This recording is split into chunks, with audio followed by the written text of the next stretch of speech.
I don't know. I'm just lucky to be here, to be honest with you. Join the club. How many more weeks you got over there? I'm just finishing the end of month 4. Got here May 28th, June, July, August, September. 4 months down, 8 months to go. Badass. The end is almost there. Yeah, about a third of the way through, and I don't feel like I've been here for 4 months, but looking at 8 months to go, you're still like, That's a good one. Do you get to go back and forth any time during your stay there? I mean, I have the option to take leave. I took some leave. I went to Egypt to check that out. Yep. And then I've got Special Liberty on Thursday. I'm going to Dubai for 3 days. Because Dubai, Abu Dhabi, and Muscat, Oman are all Special Liberty. They don't count as leave. Really? Yeah, that's pretty nice. Check those out. Really nice. Yeah, check those out while I'm here. So perfect. And our Vikings won. Yeah, they didn't just win. They beat the shit out of the Raiders. They needed a win like that after the fucking Packers game, which was ridiculous. But they looked good. Dalvin Cook's the real deal, man. Yeah. I'm glad that we have him back in the rotation. Absolutely. He's got a heavy load to bear, and it's great.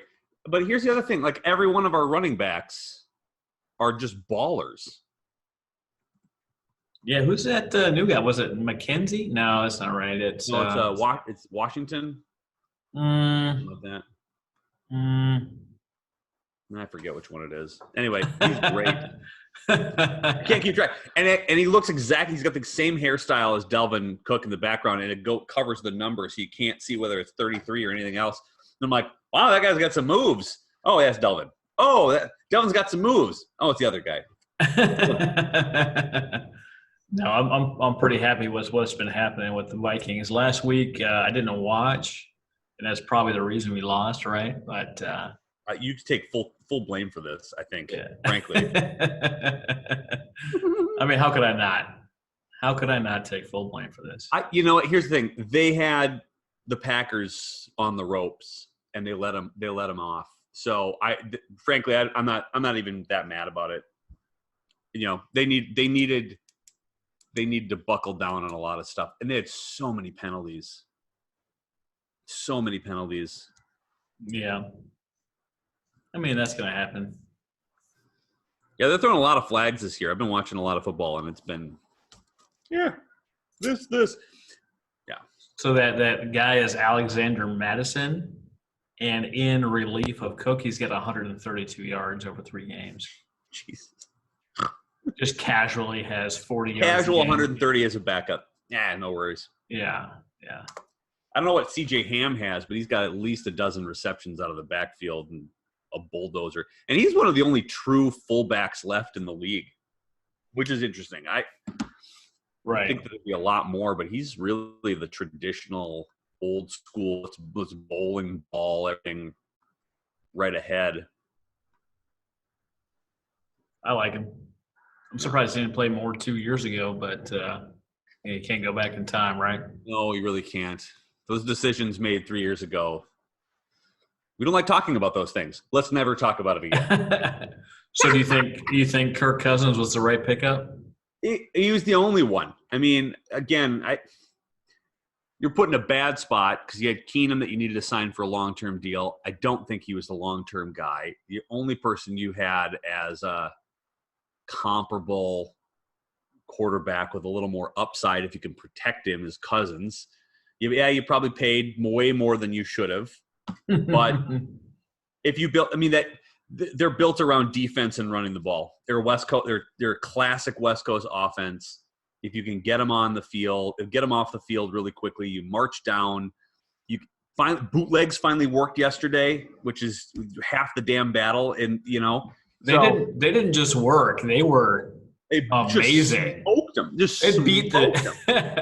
like, oh, they're gonna run the ball. Like, Yeah. oh shit, Cousin still has the ball, and then zing. Ridiculous. The only thing that I'm a little, well, there's room for improvement is you've got two of the best tight ends, I think, physically in the league. I mean, you've got this kid from Alabama is a monster. I mean, he's a monster. Mm-hmm. And once they start getting into a tight end that they're an alternative receiver, or you do a 3-set and let Delvin just bowl through. I mean, I think they've got a lot, and it's early. It's 3 games. Who cares? Like I keep remembering, like, it's not halfway through the season. It's not a thing. Yeah. We only lost to Green Bay. I'm okay with this. And we had a pretty off week last week. Yeah, that first quarter, even the defense looked terrible. I mean, the defense looked awful. Mm-hmm. Missed tackles, didn't know where they were going, and then they got their shit together and they shut them down. It was a shutdown game after that. Mm-hmm. So I don't mind. I don't know. Wish our offense could have picked it up there in the last 3 quarters, but they didn't. They didn't get it together. We can't have everything we want. We're Vikings fans. We know it. Well, it looks like this is going to be the first year Cousins is not going to throw for 4,000 yards. Which, you know what? That's fine. You know, this type of defense requires, and I know it's a terrible term, but it requires a game manager. Don't give the ball up. You know, win the takeaway battle. Run it down the opponent's throats and just march down the field methodically and just burn them out by the 4th quarter.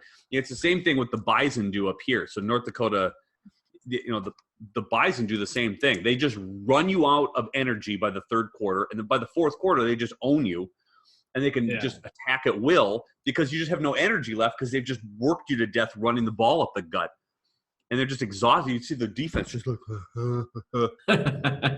right? I mean, that's kind of that Midwest, you know, NFC North kind of stuff, man. Well, I see the same thing. I had a friend played basketball in Omaha, and just the high school, their philosophy was, we are going to run them tired. Yeah. And they would have guys in there for the full however many minutes high school basketball is. And at the end of the game, they were still running at full speed, and the other teams were like, oh, slow down.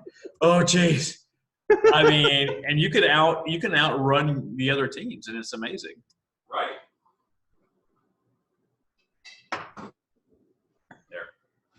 There, pot of coffee in. We're ready to roll now.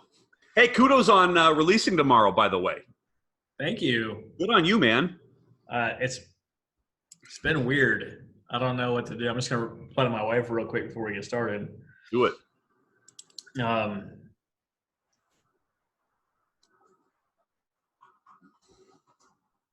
I'm nervous and excited at the same time because I want it to be received well and I want it to do well.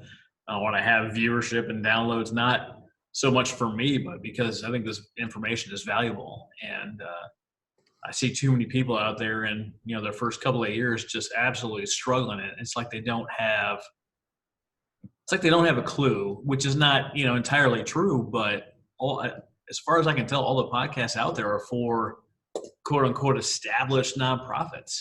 Yep. Nothing. My whole niche is based on this theory, man. And I'm telling you, I see it more every day.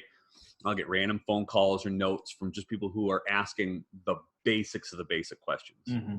And it is because nobody teaches you that. You assume you have a base knowledge out of the gate when you get hired, and that's not the case. You become these accidental like again, we talked about this, the accidental fundraiser, that they don't know what they don't know.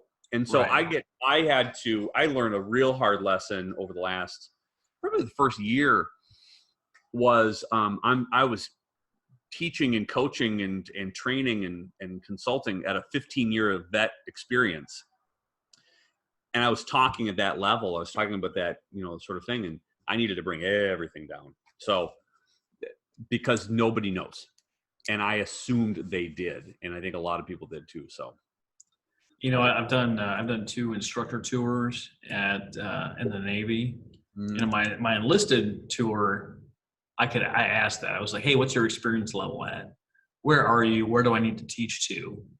On the officer side, you knew where they were coming in from, and unless they were part, but still, it was. So I'm a mission commander at a nuclear command and control platform. So I knew that no matter what they did, they didn't have an experience. Right. Right. So the officers coming in, I knew that I had to teach the basic bare bones, like this is a chair, this is where you sit, this is. And to do it in a way, and here, I think this is what makes the good consultants and the great teachers and the great, coaches and accountability partners is teaching the basics without seeming like you are placating them or dumbing it down for the purpose of dumbing it down. To make sure that you know that you're trying to teach them without going, oh, and then you got to do this, and you got to write it. Like it's. Well, I mean, the original art of condescension was just that. The original art of condescension was teaching people at a lower level without sounding like you were being a jerk. Right, and that's very, very much needed in the nonprofit world because you've got to deal with so much shit anyway. Board member this and executive director that, and I think I'm pretty sure that they get enough of that in the office, and so they don't need it from anybody else professionally. So, yeah. I hear you. We're already getting into good content. I don't want to throw this content away. No, we'll get back into it. I love it. Yeah. So kind of the format, I'm just going to give a hello. I'm going to give a couple of words about you, say welcome, and then give you 2-ish minutes to tell me about what it is that you do, the Do Good Better, the Fundraise Awesomer.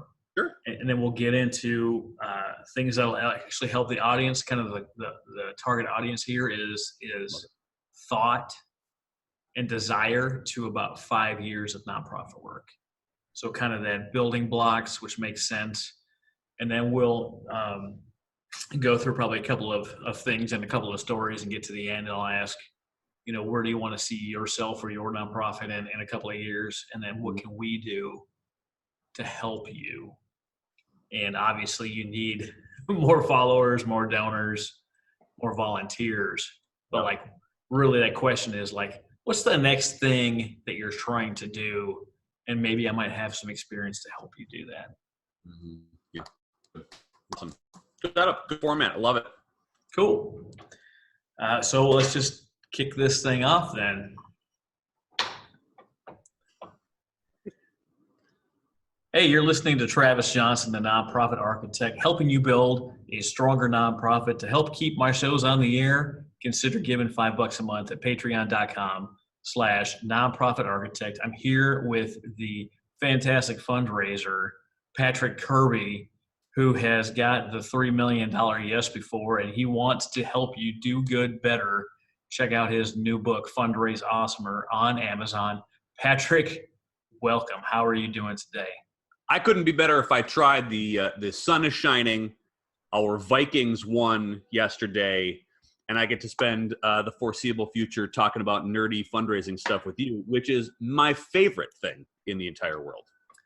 Well, it's funny that you say it's your favorite thing because I think most people in the nonprofit world would disagree with you. But I think that's because they don't have the knowledge, skill set, format, background, and tips and tricks that you're going to provide today. They don't have that. What, from our earlier conversations, what they end up being is an accidental fundraiser. Like everyone's like nose goes, and the last person to put their finger on their nose turns out to be the fundraiser. And you're like, well, I don't know how to do what it is I'm doing. So tell us about what it is that you do.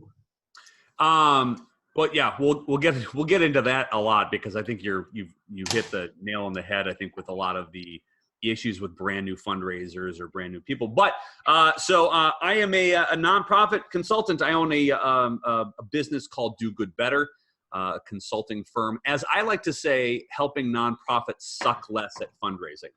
I found that that's an easier term to explain to people in the room. I just recently published a book, like you mentioned, Fundraise Awesomer. It's a practical guide to staying sane while doing good. And I've really kind of come to the conclusion I've been on this earth for a purpose, and that's to help small and medium-sized nonprofits raise more money, have more fun, and realize that it's not as overwhelming as it makes it out to be. but really just to kind of simplify and uncomplicate their fundraising life, and then realize, wow, this is just basically having conversations with people and aligning them with our values at whatever our mission statement is. And then that weight is sort of lifted off of their shoulders, and then it does become fun, and you can be like one of us, these magical unicorns that actually like talking about fundraising, that most people just hear it and they just shy away from it. So I've done, I'm kind of celebrating year number 2 as a business owner, but I've had about 15 years of real sort of in the field hardcore fundraising experience.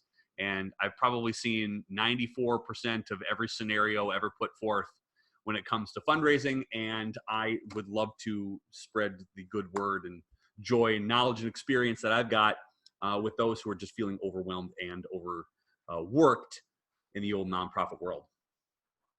Oh, that's pretty amazing. I'm definitely a novice when it comes to fundraising. I had, one organization I was the board on that it really wasn't the focus. And I have another organization where they did fundraise, but it was a concert partnership. The only fundraiser they did was concerts. They paid to have people swing through Oklahoma City on the way to someone else and help pay some of their bills up front for a portion of the tickets. Right. But from what I understand, really the biggest hurdle is the first hurdle. Yes. And that is the ask on behalf of not you, but behalf of the organization. Right. How hard is it to get the ask? I think it's harder to imagine yourself asking for money than it actually is asking for money. I think people hype themselves up. It's kind of like if you ever bungee jumped, or if you ever done a roller coaster, like you're watching everybody else on the roller coaster, you're watching people do bungee jumping. You're like, well, there's no way I'll ever be able to do that. Or there's no way I'm going to muster up enough energy or courage to do what they're doing. And really, once you get to the top of this thing, you fly off of it, or you go down the roller coaster, you realize that it's actually not that scary, but you hype yourself up to it. And I think making an ask is really the last and least amount of work you do when you're building relationships with donors, right?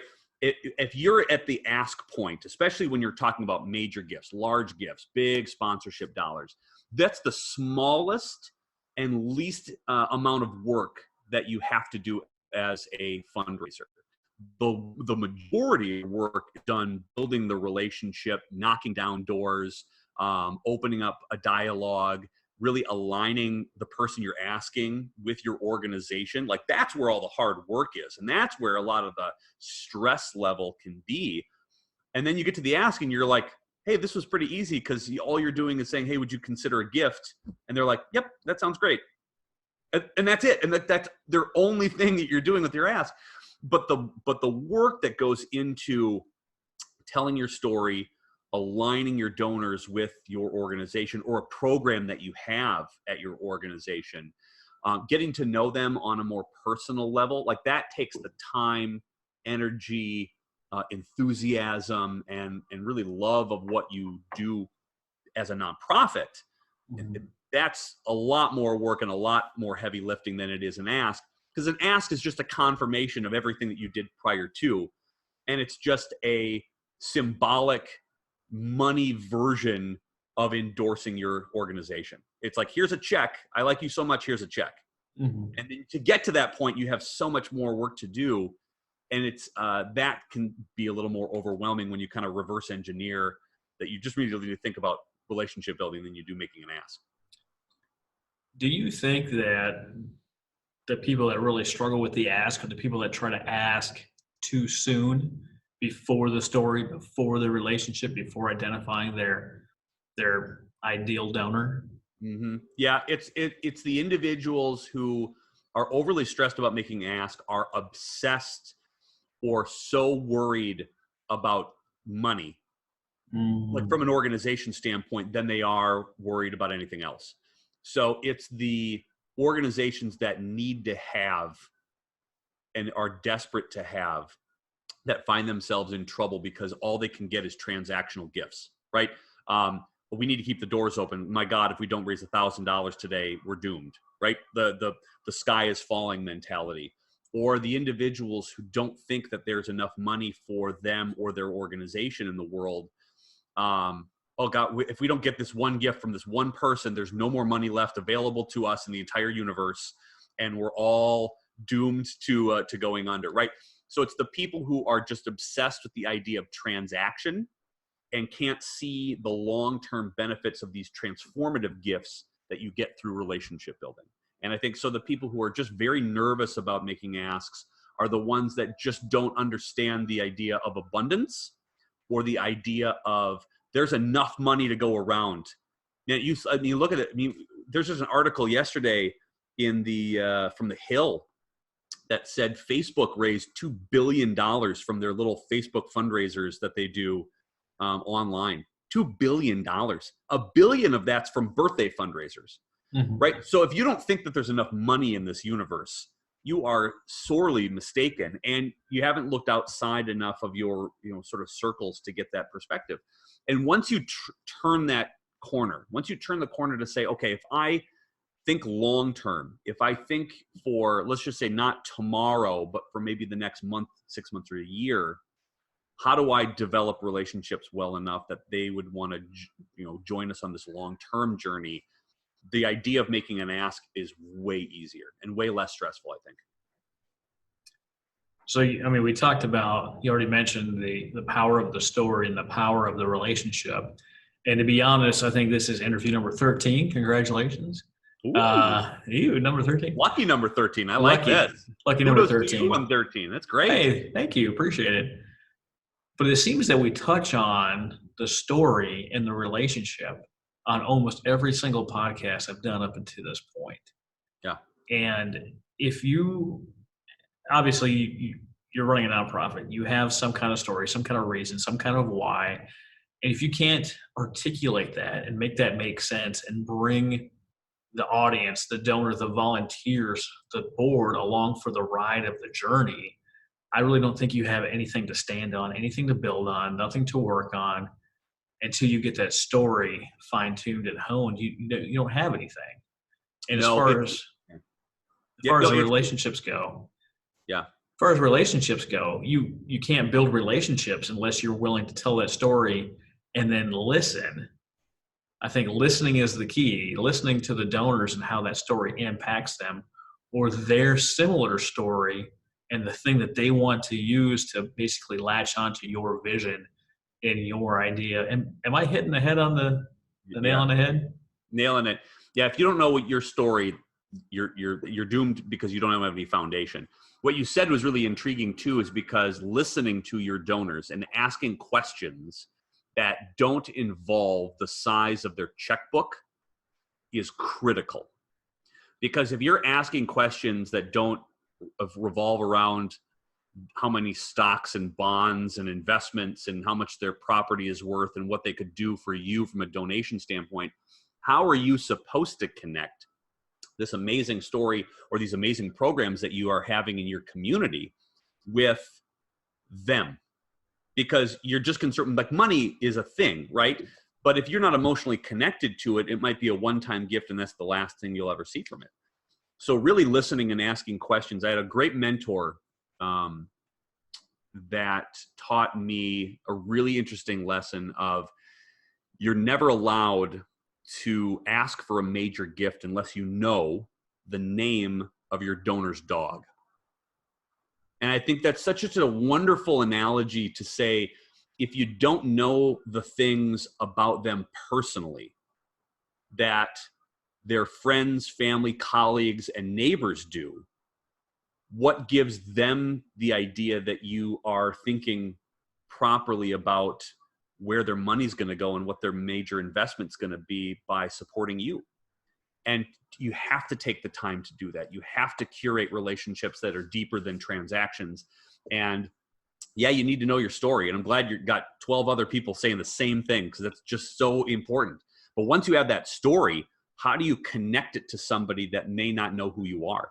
And it's okay not to be connected to everybody, right? I think we're so obsessed with the idea, like people say the word no, like, I'm not really interested in that. Okay, great. That's one less thing you got to worry about. You're like, oh, I wonder if that person's really interested. No, it gives clarity. And in fact, your job as a fundraiser is to connect people with purpose, regardless if it's yours or not.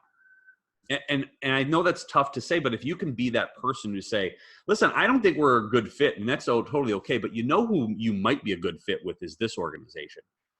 To have the audacity to want the best for the donor is going to translate exponentially in the community in which you are fundraising, to make sure that you know that what you are mainly concerned with is the donor rather than you.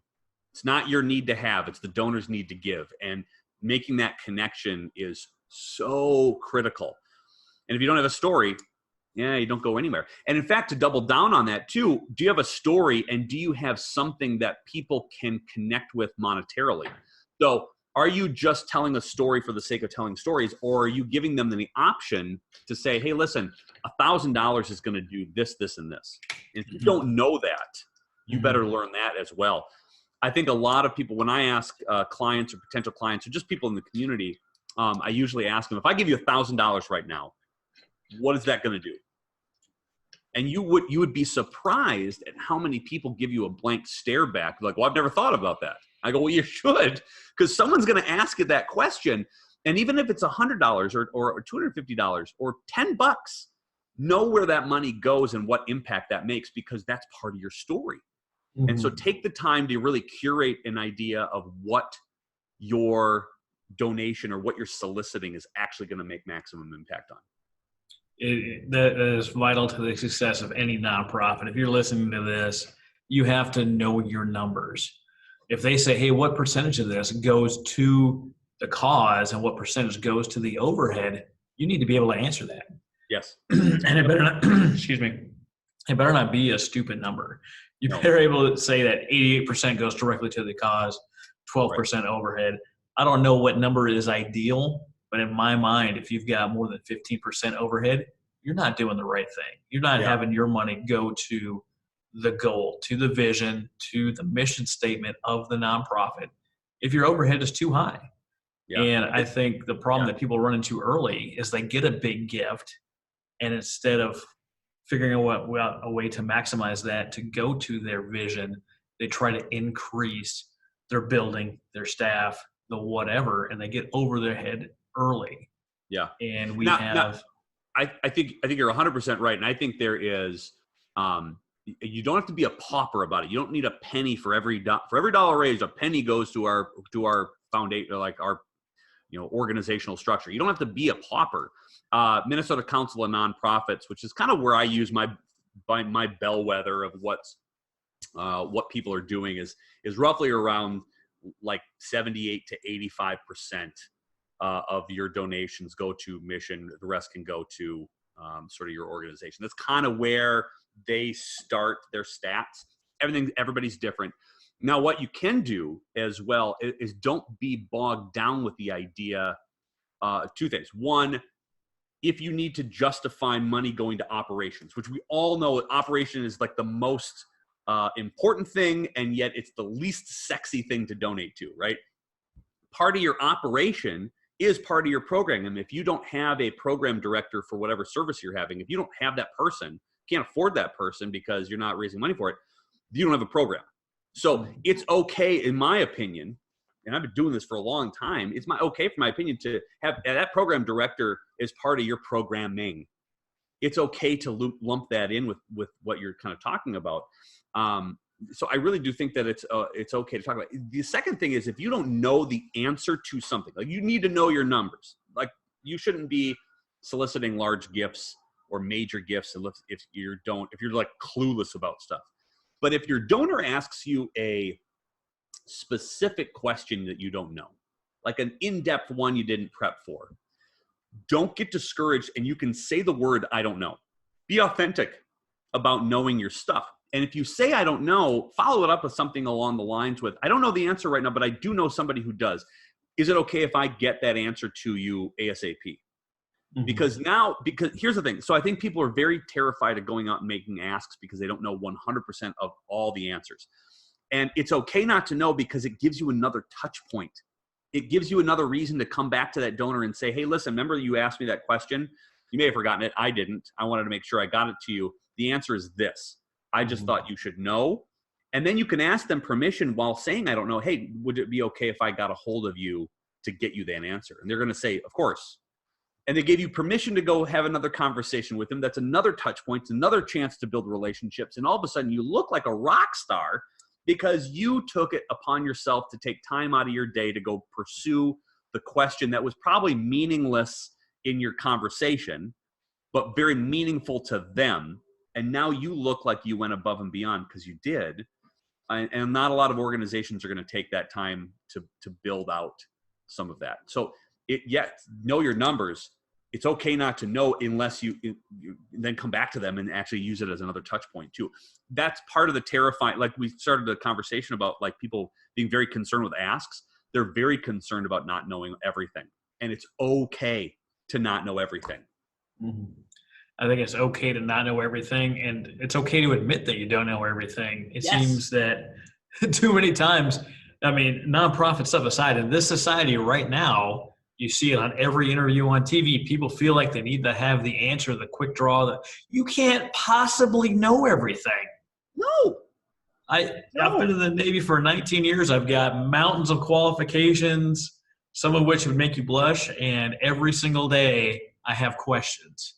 Or I'm like, you know what? I have to check that reference. I have to look at. I don't have all that stuff memorized. I can't possibly have thousands upon thousands of pages memorized. That's why we have Google, right? Yeah. That's why we have answers at our fingertips, because there's no possible way we can do this. But you get asked the ask, and you say, you know what? I got about 80% of that answer in my head, but I want to make sure I get you the 100% answer. Is it okay if I get back to you? And it's a no problem. It's no big deal. And they would appreciate that more, as opposed to you lying to them or bullshitting them or filling them with fluff to come back with a real no kidding answer. And you add that touch point, which I think is important. Right. And I think you sound way more salesy if you go like, well, according to like nobody knows. You know that you don't know. And they could, and a lot of your donors will have a BS alarm in their brain.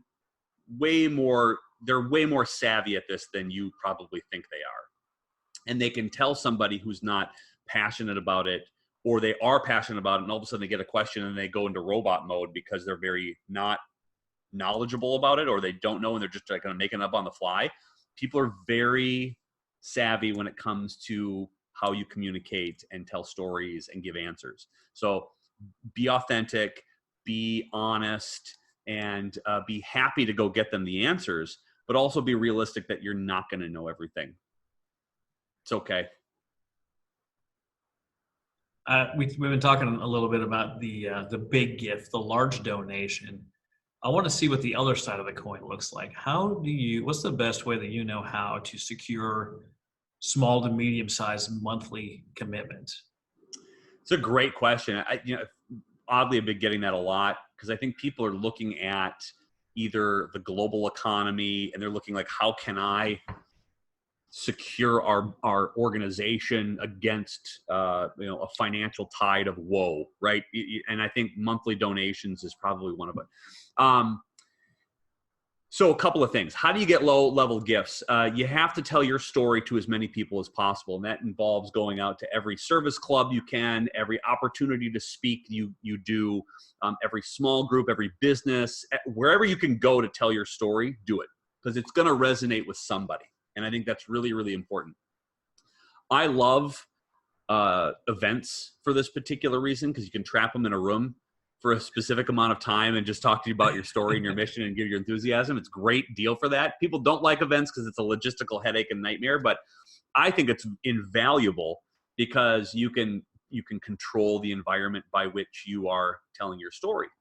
Once you get them in, and it's really learning a lesson from churches, schools, and hospital systems, because they do the monthly giving better than anybody else because they're in constant contact with them and they sort of see the value in it. First, you're going to need a system to do it. So make sure that you have a system at your organization that allows monthly payments, and then really talk to them about the size of the gift that they can make in chunks that are incremental. There's a reason why you watch late night TV and you see Ron Popeil out there talking about a rotisserie, And there's a reason he gives you 3 easy payments of $33.33, right? I can do 3 easy payments of $33.33. I can't afford $100. And what they realize over time is that if you get them in at a low level, they don't have to think about it. They probably will never cancel on you because they see the value of it. And then it's reminding them consistently how much value that they have been giving you or how much impact you've been making, and that it hasn't affected them financially on the back end as well. So it's offering a program that says you can do a lot for a little that's going to add up to a ton. And I think that's the planning behind that is a conversation you have to have with as many people as possible to get your pitch correct, because each organization has a donor base that's relatively different. So every time you go to church, pass the hat around, right? They pass the little basket around, you're giving. Right.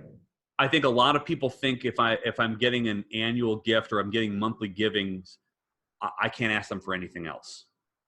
Also not true, right? A great example of this, and a mentor of mine also sort of mentioned this, which was when you're at a church and pastor or priest comes up to the pulpit and says, "Hey, everybody, we're going to build a new gym for the kids.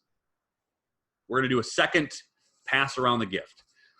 They know that your gift for the gym does not exclude you from giving when the old hat comes around anyway, right? This is in addition to. People understand intuitively that this is a specific and separate gift. And so don't get bogged down with the idea that if your annual giving goes away or your monthly giving, you can't tap them for anything else as well. This is just in addition to. And you have to relay that message that your small gift monthly will make massive impact for the long term continuously. And as an organization, if you can build this and know exactly how many donors you have giving monthly, that really frees you up financially to know what's coming in on a regular basis you don't have to think about or overthink about. And I think so it's really critical to do. But sell it as a small gift that's going to make long-term impact, that your $100 gift divided by 12, is only X amount of dollars per month. And then get the system that's going to allow you to do that. So I've been part of groups and we've talked about, someone's up at the front. They're like, "You're feeling like you're going to give $1,000 today. I don't want $1,000 today. What I want is $100 a month commitment." And they take the 10% of wherever the gift is. I don't want your $100 a month. I want our $100 gift. I want $10 a month. And throughout the year, that $10 adds up to $120, and chances are they won't cancel that gift, like you were saying. Yeah, and the only thing that you need to worry about is just have them sign something that says, "I'm going to give you $10 a month, and I can cancel any time," in writing. So you have them. That's the cancellation policy, and it's like you get cable, and you add on HBO, and maybe you don't watch anything HBO, and you haven't watched HBO since Game of Thrones went off, but you still have HBO because it takes work to log into your account and cancel it. I'll just pay the $9 a month, right? So you always do that. I think a lot, and it was brought up in a conversation recently about how maybe treat it like a Netflix subscription, right? Give them value every single month to realize that they are doing good works at $14 a month. The same way that Netflix does. They roll out a show, they put up a new movie that like, "Oh, I haven't seen that forever." You'll never watch it, but the idea that it's there is comforting, right? Right? And so your mission at the organization is, "Hey, we did this with your gifts. Oh, that was kind of cool. I'll continue on." Like, you don't think about it because you know that you're a part of the team and you're part of the crew that made it happen. And I think that's really important too, where you need to loop everybody into the idea that you're part of this larger organization, a larger crew of people who are making massive impact together. That togetherness, that bond, that team feel is really important when you're doing monthly giving programs as well. So I'm wearing a shirt right now for STORM Ministry, Strategic Treatment Options and Recovery Ministries, and they got me. They said, if you sign up at $25 a month, you get a free t-shirt. Right? And you sign up, you get the free t-shirt, and like you said, you don't spend the time it takes to cancel. You get someone on your team wearing your swag with your name on it. Yep. And that allows you to build people and give them an opportunity to identify with your group. Now, you and I are both a fan of one of the biggest nonprofits out there, the National Football League, and we both Yes. identify as Minnesota Vikings fans. And you better Right. believe I've got a Minnesota Vikings jersey. Actually, I've got a couple of them, and I'm sure you're the same way. And it allows us to show people out there who we are and who we support and who we identify as. And if you're listening, you may or may not like the Vikings. They may be the villain in your life, and I'm okay with that. But you have to give your tribe, your group, your people the opportunity to identify with you and fly your flag. Yeah. And again, social media gives you such a powerful tool here where, hey, post you in a t-shirt in different places in which you travel. What a wonderful content piece you have right there that doesn't cost you a dime, that people are then endorsing your organization across the pond, or they're endorsing you at events or wherever they are. United Way does a wonderful job of this. A lot of the larger ones have gotten really that gist, and you should own that. If you're a small or medium-sized nonprofit that says, well, I'm not United Way, why not? Use their tactics and do it for a reason. It works. So really embracing the idea of, like you said, showcasing the brand being your organization is super important. And especially just because it fires you up again, because you can meet like-minded people. People donate to organizations they're like-minded with. They like associating with people who are like-minded. You don't associate with people who are your mortal enemy. You don't like search people out like, I disagree with this person on everything in the world. I'm going to hang out with him and have a couple beers. Like, nobody does that. So you want to feel associated with your tribe, and like you said, or your group, and that group mentality is going to help you raise a boatload of money, because you feel a bond. And then this person does an event, or this person does something you like, and you share and you endorse and you embrace and you donate, and you really feel a part of something bigger than yourselves, which is that transformational giving, right? You realize that it's not just a check you're writing, or it's not just a credit card you're giving. You're giving part of it to a community that's solving massive issues or massive woes in your community. And there's other people who are doing it too. Like, you don't want to just be the lone wolf out there. I mean, unless you're a lone wolf, but majority of people are not. And I think it's really important to create an environment by which you're proud to share your story mission as a volunteer or a donor. It's funny you mentioned the traveling with the t-shirt. I just got back from Egypt. Had a chance to go out. My neighbor out here in Bahrain was getting married in Alexandria. So I went out with them and had a great time with them for a few days. And I swung by Cairo on the way home. I wanted to see the pyramids and the Nile and all that stuff, of course. And I have a picture with my buddy's shirt. Cody Bobet runs Gaborum Studios with Cliff Graham. Amazing duo. They're putting on Marvel quality, Game of Thrones quality movies about Old Testament characters trying to rebuild the fortitude in Christian men. And I'm wearing the Gaborum shirt as I'm standing next to the pyramids. And he's like, can I please use this for my stuff? I want to share.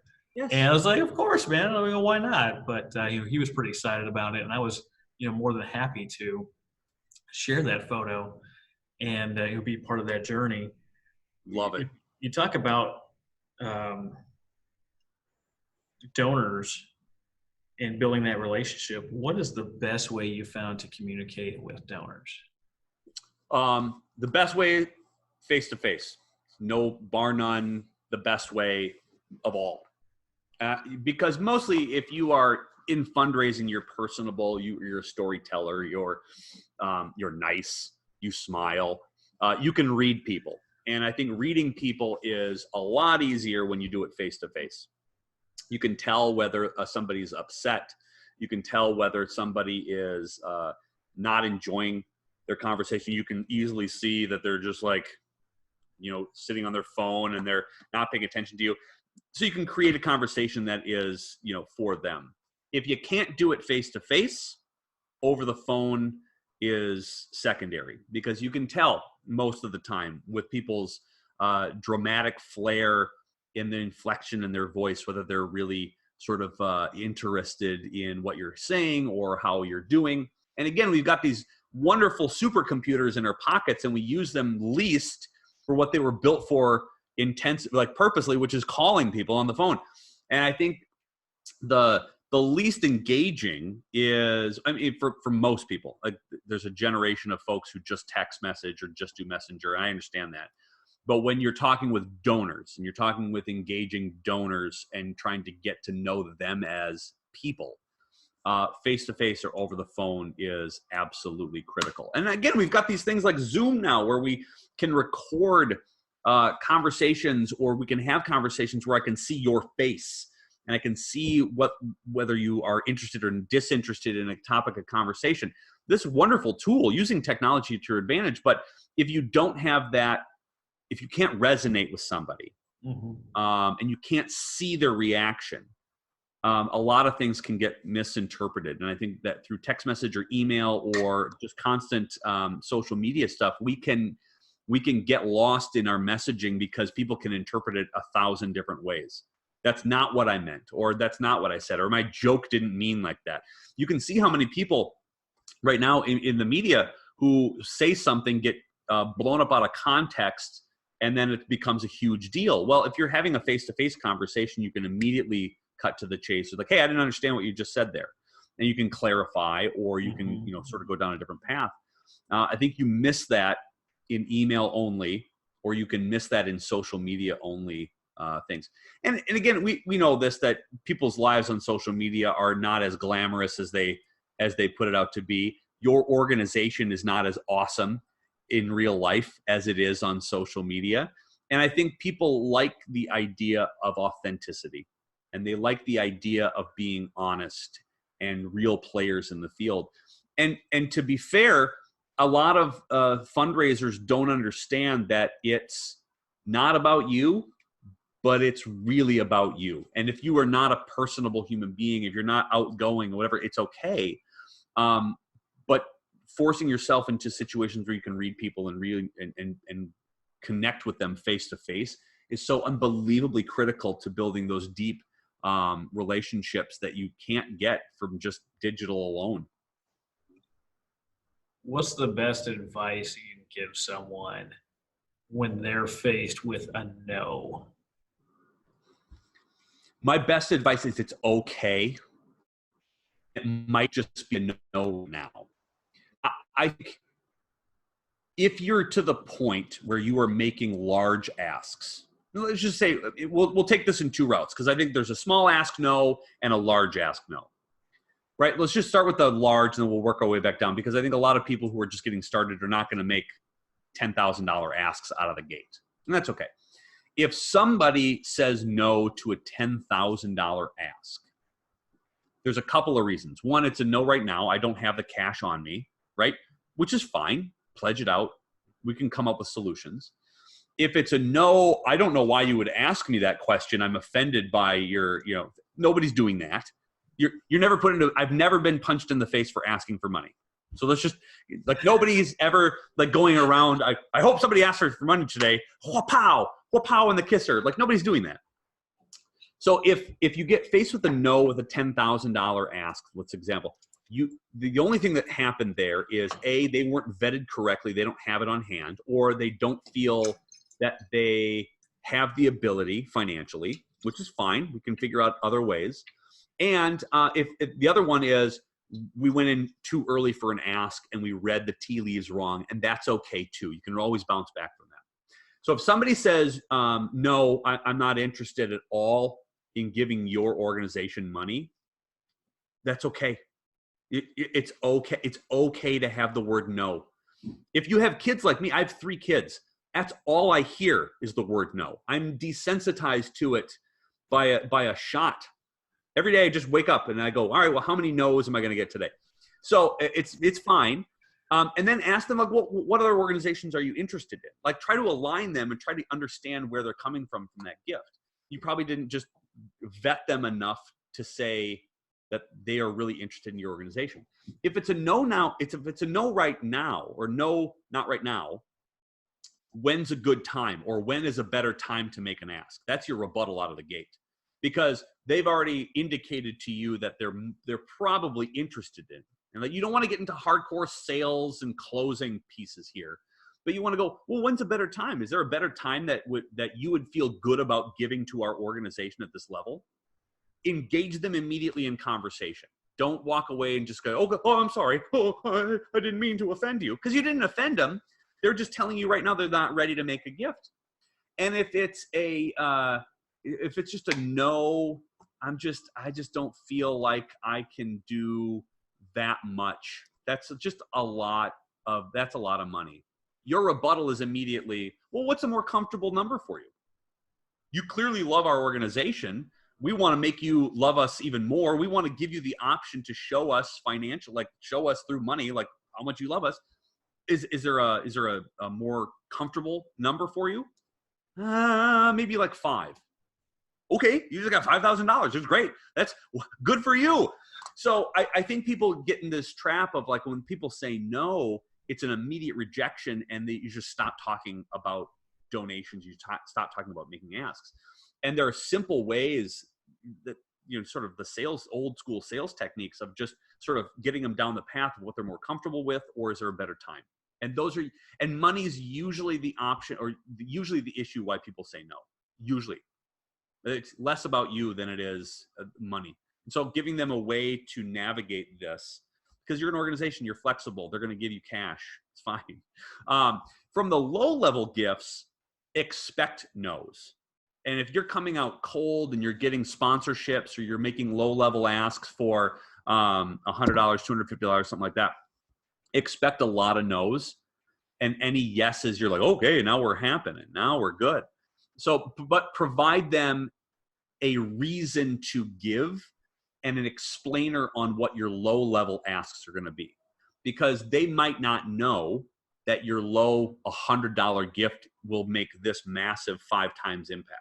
Mm-hmm. They might not know that. So going back to our earlier conversation of knowing your numbers, is know your numbers at levels that you're going to be asking people for. So does your $100 that you're asking for provide an hour worth of programming for helping kids with disabilities? Say that.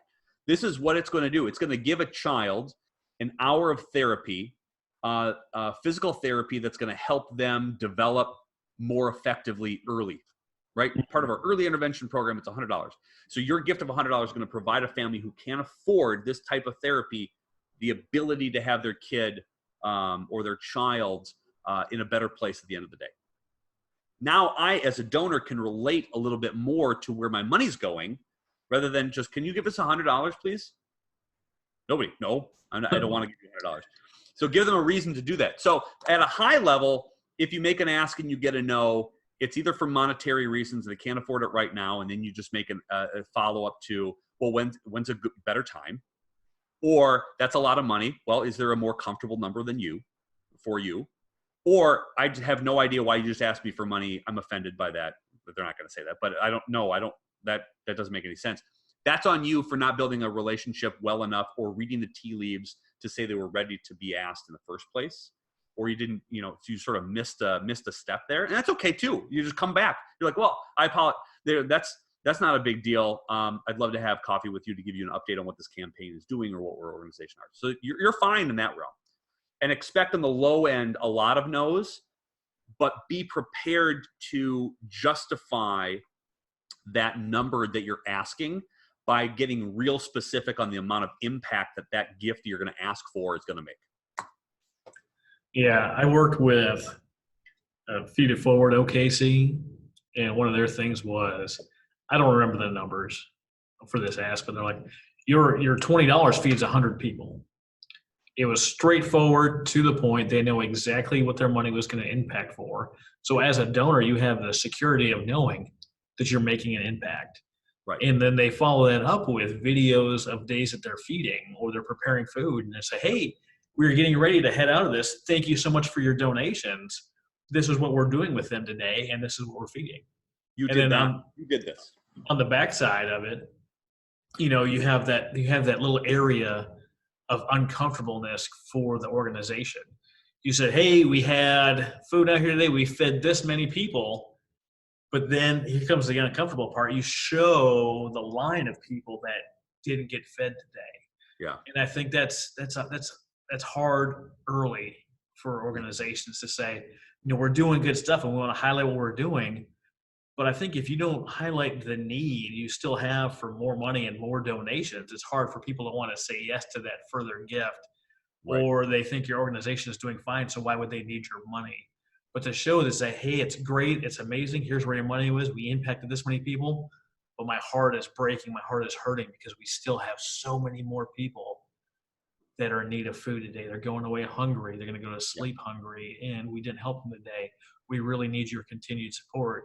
Hey, with your donation of $25 a month, we'll give you this free t-shirt and you can be part of our vision and our mission. Right. Moving forward. I think that's a really great way of sort of explaining it. Now you want to be very careful. You don't want to get into inspiration porn, where you are abusing your those that you're serving for the purposes of fundraising. You want to give the reality, but not make it so offensive in the like, oh, look at this poor crippled child kind of thing.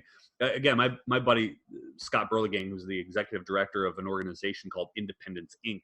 up in Minot, North Dakota. He's just a great human being, probably one of the smarter individuals when it comes to like sort of board and process development. He's just brilliant.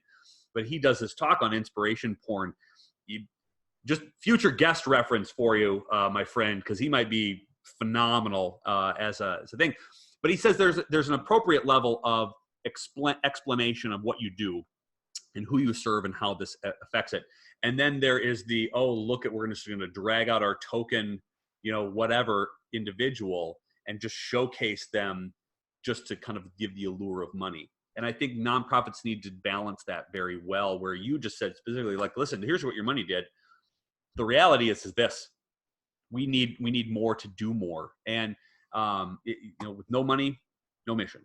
That's just a really kind of easy concept that I think a lot of donors can get to understand, is that if you don't raise enough money, we can't do the things that we need to do. And your money did this, and just imagine what we can do with more. And that's a really good tag, to sort of scope out new donors as well. We've raised enough. And I think when people get successful or individual organizations get successful, they get into this trap where like, well, how do we convey that we need more money since we've raised X amount of dollars? Well, there's always more need. You're never going to get rid of global hunger. You're never going to get rid of all these major issues unless we provide people an avenue to financially support it. And we've done this well. And our big, hairy, audacious goal is this, and help us get there. Like that kind of becomes the storyline that you sort of nailed perfectly. Beyond donations, and I know you're a big fundraising guy, have you seen where the use of partnerships is more valuable than monetary donations? Yes, especially in your board of directors. I think a lot of people who deal with boards are constantly in battle with their responsibility. Do they have a fiduciary responsibility to your organization? Yes. Are they the sole reason and ability to fundraise? I don't know about that. But do they have an obligation to kick down some doors for you? Yes. And I think when people are faced with time, talent, or treasure, when they are being asked to participate with an organization, sometimes we don't know what that talent could be. That talent could be building and bridging relationships and opening doors to other folks who have the capacity to give. And I think that is exponentially more important nowadays because of so many nonprofits out there that you're just quote unquote competing with donor dollars. And I think it becomes very critical for organizations to spend a lot of time trying to figure out how to build and bridge relationships and partnerships with people who could eventually become your fiscal sponsors or your fiscal supporters at the end of the day. For example, if your board member says, I don't know anybody. I don't know. I don't even know why I'm on this board. I don't know one person. I go home every day and I close the garage door behind me and I watch TV and I have no social relationships whatsoever. First of all, it's untrue and you're just trying to get an excuse. So I don't know who to ask. I don't know any powerful people. Well, who's your insurance agent? Who'd you buy your house from? Who'd you buy your car from? Who do you buy your groceries at? Where do you go? And like all the people that you write checks to, you have relationships with. So can you make an introduction to me for a business? Or can you make an introduction for our organization at this business perhaps? Because that door unlocking from some third party will have a much more powerful effect with your organization that you could say, well, we didn't get $1 million gift, but we got $1 million in value from partnering with this organization that helped us get our mission down the road. So I think if you can't give treasure, give the talent of opening doors or the time spent building and bridging relationships with other potential partners in the community. Because I think like in North Dakota, we've got 5,100 nonprofits. We don't have 1 million people that live in this state. We've got 5,100 nonprofits. That's a lot of nonprofits. So we're all vying for the same like top 25 donors. Where are the next 150 top donors coming from? If you don't know, let's go find them and explore through relationships and through partnerships, because that's really the key to long-term growth, is figuring out who the next generation of givers is going to be. And that can only be done through some door opening, like you said, through partnerships. So I got the opportunity to read your book, Fundraise Awesomer. I downloaded it on Kindle and I read through it. And you mentioned something in there that as a fundraiser, I haven't really thought about, and this is end of life or estate giving. Can you tell us more about that concept? So your estate gifts are the ultimate goal of a lot of relationship building that you make, right? It's your longest play. And really where I think a lot of organizations are short-sighted is they haven't thought about, you don't need to build a plan. You don't need a planned giving officer. You don't need these end of life, like you don't need that. But what you need to do is start thinking about who in your social circles at your organization have the capacity of giving you a portion of their will when they pass away. Because we're all going to die. News alert, we're all going to die. And you can't take anything with you. So I don't know if you knew this, but unless Elon Musk figures out a way to download your brain and soul into a cyborg, we're all going to go. So the amount of money that people have collected over the years is going to get passed down to their kids and their grandkids, et cetera. But talking about your middle-aged and your older donors, about a portion of their proceeds when they pass away going to your charity or your organization, is a really interesting play for the long term, because they become, they love you so much and they have watched your journey as an organization for so many years that they want to give a portion of what they have accumulated over their lifetime to benefit the other long-term play of your organization as well. I think it's absolutely critical to have these conversations and talk about terrifying. When you think about the idea of having a conversation about death with your donors, I can imagine that probably puts shivers down your spine. And it's okay to feel really uncomfortable about this, because we don't talk about it. I mean, we, especially from the Midwest, and you know this as well as I do from your time spent in our neck of the woods, my friend, is that we don't talk about our feelings a lot. We kind of just jam them down, and it'll be outburst one day when a pet dies. We're like, oh, everything is terrible, but we just hold it in. So we don't like talking about these things. We don't like being uncomfortable in conversation, but really talking about how their lasting impact can be really beneficial, I think, is a delightful topic to talk about when you have these relationships that are invaluable to you, right? So a long-term donor, somebody who's given to you for 10 plus years, somebody who has consistently given to you maybe twice, 3 times a year, somebody who is ideally 75 years old, a elderly woman who has no husband or no kids. Like if you can find that, go find that one. Or an eligible there's a bachelor up here in Lakes Country. You'll appreciate this one, Trev. That he passed away, and he had no brothers, no sisters, no wife. Swinging bachelor, owned a ton of property, and when they the only thing that his friends knew that he really liked cars. Well, it ends up that he had like 187 cars, classic cars that he collected over a lifetime, stored in storage sheds throughout his property of like his 30 acres of property or whatever it was. And they auctioned them off for charity. Like his estate, I don't know what they raised, but these cars were going for $50,000, $100,000. He had nowhere to give it. And so are you asking the right questions to your older donors about what their intents are, or what they're giving their wills and their trusts and their bequests? Like where are those going in casual conversation about life? And the only way you have that conversation is to build relationships well enough that you feel comfortable having a conversation about, hey, when you're dead, where is this going? And you have a softer approach to this, by the way. But when you're gone, where do you see your legacy? Where do you see your massive impact? Now, that's a great long play. If you have somebody who's already dedicated their specific income or a specific percentage of their donor dollars to you, there's a real good chance that they can help you now and later. So your conversation then switches over to, would it be really interesting to maybe take a part of that legacy gift and use it now so you can see what your true and wonderful intentions are now?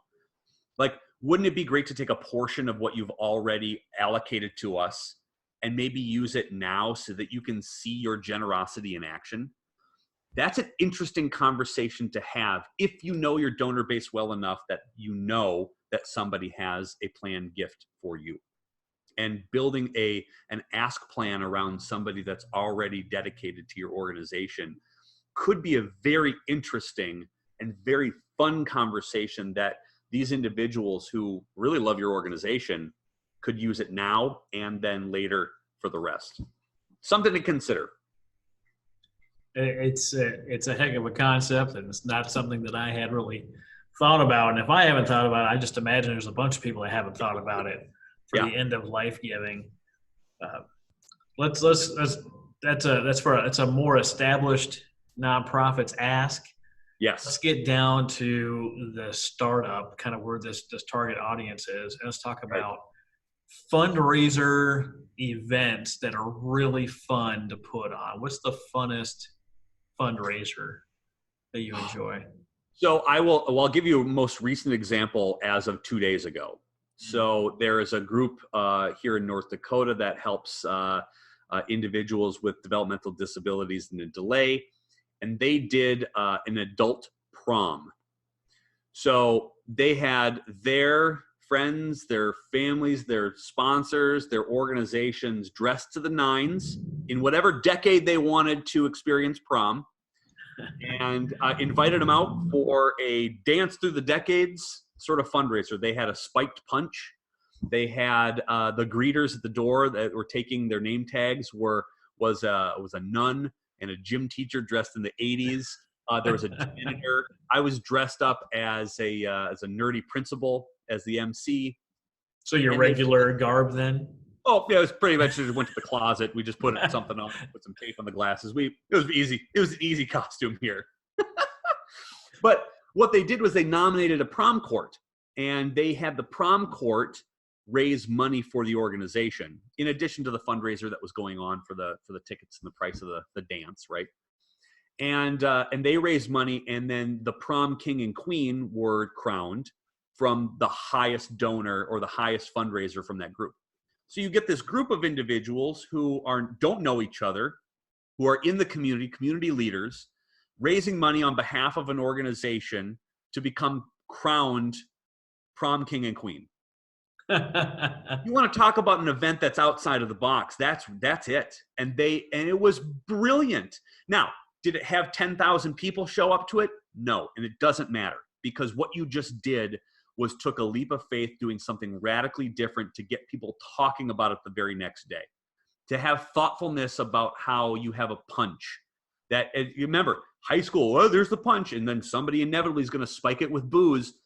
So they just went ahead and made a booze spike punch as your specialty drink. That's a great idea. Or, you have these photo ops and photo booths where you did the terrible prom pictures where you're just like awkward. Like, that's brilliant. And it captures the imagination of people who don't necessarily think about an organization who has the serious job of raising money and advocating for people with disabilities to do something so fun, and realizing that individuals with disabilities are the same as everybody else. They have the same desires to go to prom. They have the same desires to dance crazily on the dance floor. And you had this wonderful mix of able-bodied individuals and those with disabilities and in wheelchairs dancing on the same dance floor. And it was the most beautiful thing in the entire world. And that, my friend, will turn into this 300-person event next year, raise a boatload of cash because you thought outside the box and did something different. And I think that's the key to having a good event, is not doing what everybody else is doing and coming up with a theme. And I'm obsessed with the idea of events because it's what I cut my teeth on. And it's what I specifically think is the most beneficial thing to do if you want to talk to the most amount of people and make the most amount of impact. So yes, be fun, do events. And here's the thing, you cannot cheap out on two things. These are the two things you cannot cheap out on events. If you're starting an event and you listen to this podcast, you're an hour in and you get to this point, you're like, oh, finally somebody's talking to me about events. Well, let's talk about this. The two things, sound and the length of your program. Those are the two things you need to worry about more than anything else. If you don't spend money on good quality sound and you want to talk about your mission and why it's important for everybody to be there, nobody can hear you if you have crappy sound. So you need to invest in that. The second is, everybody remembers the program that went on for too long. Nobody remembers how terrible if the program is short, nobody's gonna berate you for that. They will get bored if your program is not long, is too long, and it gets droned on and you're doing the thanks forever and then you're getting off topic, or you get a speaker who may not be scripted. You're like, oh, I wrote something down here, guys, but let me just tell you a quick story. No, stick to the script. So script out your program and make it short and sweet, and then pay for great quality sound. Visuals can be forgiven. Audio cannot. Yeah. Sounds like we really hit on a nerve there. Yeah, there's a nerve of mine. Yeah. My wife doesn't go to special events with me anymore because I just sit in the back. If I haven't been involved with it, I just sit in the back like, I wouldn't do that. Nope, I wouldn't do that. Oh, that's terrible. Oh, I would improve this. Like, she's like, would you just enjoy it for the sake of enjoying it? I can't. No, they've ruined it for me, and I cannot come back. I know too much. So you are the dedicated fundraiser of your organization. How do you structure your week in order for you to stay sane throughout the week? Boy, if there was only a book written for this sole purpose, my friend, if there was only a book. So I've broken it down into five days. And I don't use 7 days because, dang it, you work too hard. You need a weekend to relax and recharge, okay? But the idea is, if you don't know where to start and you have no idea how to orchestrate your day in order to move the needle forward, break it down into 5 small, tangible goals for the week. And do it in 20 minutes or 40 minutes or how much time you have, and you spend every day doing one thing to move the needle forward, okay? And I've broken it down like this, where it's Mondays are for planning, Tuesdays are for doing, Wednesdays are for documenting, Thursdays are for celebrating, and Fridays are for appreciating. And if you just do those 5 things every day, every week, you are going to be a more effective fundraiser down the line. And the idea of planning is you have to just wait for all hell to break loose, because you know it is, right? So what are the priorities you need to make sure you get done in the week? Spend a little time on Monday making sure you carve out enough time to do those things. Doing is really important because you can talk about all these things. You can talk about like how, I'd really like to do this, or I'd really like to plan all these things. If you're not out of the office making asks or doing something to move the needle forward, you need to.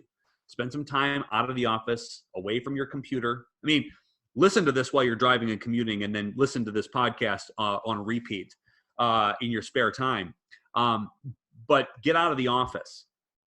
Do something outside of your computer. Nobody's ever raised $1 billion sitting from behind their computers doing this. Nobody. So get out of the office. And then after you've had these awesome meetings, make sure you document all of the cool things you learned about your donors. How many kids they have, grandkids, where they like to travel, their favorite color, favorite car, whatever the thing you learn about them that's not the size of their wallet, document that. And I don't care if it's in a system, on a notebook, or a cocktail napkin. Get it down out of your brain and onto paper. Third thing is, we are terrible about celebrating. And if you forget why you do this job and you don't celebrate your wins, you're going to get burned out real quickly. So spend some time every week celebrating what you do as an organization or what you did personally to move the needle forward, and end your week writing thank you notes. Travis, you do a wonderful job of hammering this home on your posts and in your podcasts, but hammer home the idea of handwritten thank you notes. If you do nothing else from listening to my advice of 15 years as a fundraiser and as an author and a speaker and as somebody who does this for a living, spend time every week writing thank you notes. If you write 5 handwritten thank you notes a week, there are 52 weeks in the year. That means you have 260 handwritten thank you notes out into the world every single year. If you have 2 people in your office, that's over 500 thank you notes, handwritten, from just celebrating somebody's win, or appreciating them for their leadership, or appreciating them for not even being a part of your organization, just appreciating them for being a good human being. You become known as the organization or the person that becomes full of gratitude first. And if you can lead and end with gratitude, you are great. And then by the time you're planning your work week on Monday, and you're trying to plan your meetings, and you send a telephone message, or you send a Facebook message to somebody you're trying to have a meeting with, the last thing you remember is that nice little thank you note or the thank you phone call that you made. And they know that you care about them on a level that's not just monetary, and that's really critical to your thing. So, planning, doing, documenting, celebrating, and appreciating. If you can do those 5 things, you will move the needle forward as somebody who is just an accidental fundraiser or somebody who doesn't know where to start. Tell me about the absolute disaster of a fundraiser that you've done. The one that you set up, you did all the work, all the planning, and man, it just didn't go how you planned it. So, well, there's a couple. I think the one fundraising appeal that was a disaster was an end of year appeal I did years ago, where I sent it out too late. And so this is critical. Now we're talking about the end of the year. We're coming up to end of calendar, Thanksgiving and Christmas. There's a time where if you don't get your appeals out on time, if you're not scheduling out and planning those things, where the appeal for the giving day got into people's homes the day after the event was over. And you think, like, how many things have to go wrong for you to have nothing go out for a fundraiser, and then the day after your fundraising event, they get the invitations? You want to talk about a disaster of epic proportions? It's that. My classic fundraising ask story is I took the leap of faith by flying across the country to go meet with a potential major donor that we had everything sort of mapped out. Now, we were doing a pre-capital campaign, and we were visiting with all of our donors who had really high capacity. A gentleman popped up on our radar who had been giving to us for years. And so that's a really good indication that he really likes our organization.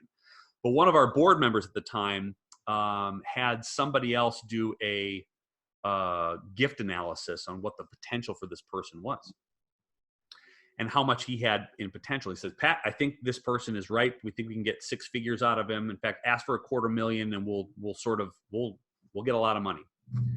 So I flew out to California on a whim. The idea that this person was had the capacity to give 6 figures plus. And I sit down in his house, and it's a very modest house, which is a lot of secret millionaires don't live extravagantly, right? They live as paupers, and they probably sleep on sacks of money. And this gentleman comes to the door, and it is a not pretty home. And he sits me up. He's the nicest human being possible. Given to us for years. And I make my pitch, and I said, hey, I'd love to ask you for lots of money in the 6-figure range. And he laughed at me. And I thought he was laughing because he's like, oh, about time somebody figured out I had all this money. And he laughed. He said, Pat, you got me mixed up with somebody else. I don't know where you came up with that number, but I do not have $250,000. But I'll give you a check for $2,000, which paid for my flight, my car rental, my hotel fee, and clearly he knew that I needed to pay for a drink at a bar after that ask. And that's probably what we got. And it was one of those things where you need to, take a leap of faith. Yes, you're going to have some errors. Make asks. You're not going to get 100% wins. Take risks when you have conversations. Take a leap of faith, but know that you might get something wrong every once in a while, and it's not all roses or whatever. Now, I take that from a positive entity where I got to actually meet the person who'd been a donor for a long period of time, and he hadn't had anybody from our organization come and visit him for 20 years. I take pride in the fact that I know that person continuously donates every single year going forward. And he's probably going to leave us in their will. There's going to be a lot of money down the road. What we did make the mistake of that the actual person who had all the money was his brother, who lived down the road, and it wasn't him. Same last name, just not the right person. So, Did you salvage it? Did you go see the brother on the same trip, or did you find that out? No, later? I did. We didn't find out that he had a brother. His brother was there for a while. However, I did salvage the trip. There was another donor who was related to our founding namesake of our organization. And I'd set up a meeting with them and we got them on for a real major gift afterwards. So we salvaged the trip, but that one, I still remember the smell of the house, the smirk on his face, the utter gut-wrenching feeling of him saying, "Oh, you got the wrong guy." But he was so nice about it. And that's the point of this is like people are not going to be offended if you ask for too much. They're not. As much as that was gut-wrenching to me, and as much as it was just an abject failure of us connecting the dots from money available to money executing, and I still think I'm a pretty good asker when it comes to fundraising, it's not always a failure. And I think if you can take lessons and live in this glass half full kind of world, especially because you have to in this fundraising neck of the woods, to know that your $200,000 ask is not going to garner more than 1% of that. To know that you've done your due diligence as an organization, you've spread the message, you've built a relationship a little further, you take your lumps and you learn from it. I think that's really a lesson that you need out of the gate. So not too bad. I love it how you went out and you made this ask, and it kind of blew up in your face, and you still kept on the path. You still kept doing what you're doing. You recovered, and you went to see another donor and got the big ask and got a little bit reward out of it. Well, once you get rejected from a $250,000 gift and you just get no, really it's a lot easier. I think the hardest thing is having that come out of your mouth. Right? The hardest thing to ask for is a large gift because nobody does this on a regular basis, right? And I've probably asked for a specific amount of money maybe a dozen times in my career. Usually it's would you consider a gift of this range, right? You're not making a specific ask. But yeah, that's a tough one to spit out. And once you do it, you're like, oh, it's not a big deal. We're all human. We're all fine. It's fine. I think so many people get wrapped up on taking it personal when they make the ask and they get to know they take it on themselves. And it's not about you. This podcast isn't about me. It's not about No, Pat. no. It's about the organization and the mission that we're trying to move forward because we care so much about it. Yeah. And if you've taken the time to build a relationship with the donor, you know that they care so much about it as well. So They asking, also know that you're a fundraiser. So this is the other thing that drives me nuts is that when people say, well, what if they say no? Well, they might say no, but they also know that you're coming to ask for money, right? You don't invite a development director or an executive director to a lunch or a coffee and not expect them to ask you for money. So like, you might not want to ask them for money. You might want to build a relationship, but if you make an ask, people aren't dumb. They know, what? You're a fundraiser and you asked me for money? I didn't think that this was going to be a conversation we had today. Of course you do. You said yes to the meeting. You know exactly who's coming to your meeting. You know exactly who you said yes to. You've already won the battle as a fundraiser. Now it's just a matter of sort of aligning them correctly with the amount of money they're comfortable with at an organization they already believe in because they said yes to the meeting. So know that right away. I mean, you're going to be fine. Get over the nervousness and make an ask and or align them correctly and have them comfortable with whatever they're going to give you. And poof, you're a successful fundraiser. it's just so easy when you say it that way, right? I know. Poof. Poof. And it is. And I think I get told that a lot. So you're not alone in this where like, Pat, you make it seem so easy because it is. You're just storytelling and relationship building and providing your potential donors or your potential supporters a financial avenue on how they can convey how much they appreciate what you're doing in the community. That's it. That's fundraising in a nutshell. That's it. You're telling stories, you're building relationships, and you're providing donors with a path to financially feel good about what they're about to do. That's it. That's it. Anybody who's telling you differently is telling you wrong, frankly, because you're not doing something weird or outside of the box. They know you're a fundraiser. They want to help. They clearly have love for your organization, and you're just trying to clarify what makes them feel great at the end of the day. And that's that transformative gift. That's less transactional than it is transformative. That's the fullest expression of joy and love that you're going to give to an organization is I'm going to give my hard-earned cash, time, or my network to you because I believe in what you're doing. And the only way they get to the point of them believing what you're doing is if you build wonderful, delightful, enthusiastic, and loving relationships. And yeah, I said loving relationships, not foo-foo anymore. I think we can talk about that in terms of like they love your organization and they ask you, how can I help? And you have a litany of things ready for them because you've done your due diligence, you've done your homework, you know your numbers, you feel comfortable in your role. If you don't, you know that you can go get the answer anyway. And at the end of the day, we've got a number of ways that you can help. This, and this. What do you think about helping us in this manner, or how can you, or what's going to make you feel great about helping us today? That's it. Fundraiser. Now you're a fundraiser. That answer of how can I help? That's an answer you need to have on tap. You need to have determined and designed. Yes. Talk to a few people and I've asked them, how can we help? And they're like, well, we don't really need any help. I was like, really? You don't need people with time. You don't need people with money. You don't need people with relationships. You don't need people's skills, talents, ability, or connections. They're like, oh yeah, well, we kind of need those things. I'm like, of course you do. But to say that you don't have any asks is wrong. I know. You have that conversation. They want to help you. And I want to help you, Patrick. I want to know what me and my team can do to help you on your vision, on your quest, on your next venture.